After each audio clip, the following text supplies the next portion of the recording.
Hey guys, this is Dr. Hub. In case you haven't subscribed, please do subscribe for updates.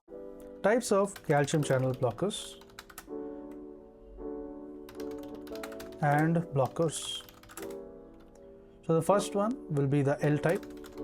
So L type, it includes the verapamil, diltiazem and the dihydropyrimidines. Verapamil, diltiazem and the dihydropyridines.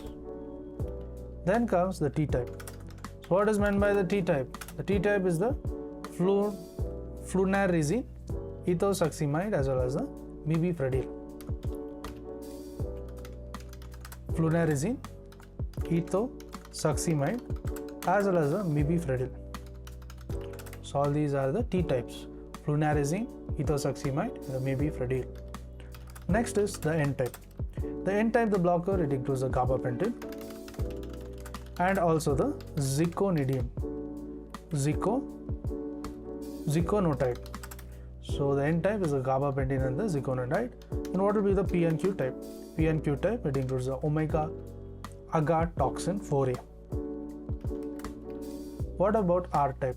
R type, it is the blockers, it includes the SNX 482 or the omega agatoxin 3A. To learn and grow daily like this, please do subscribe.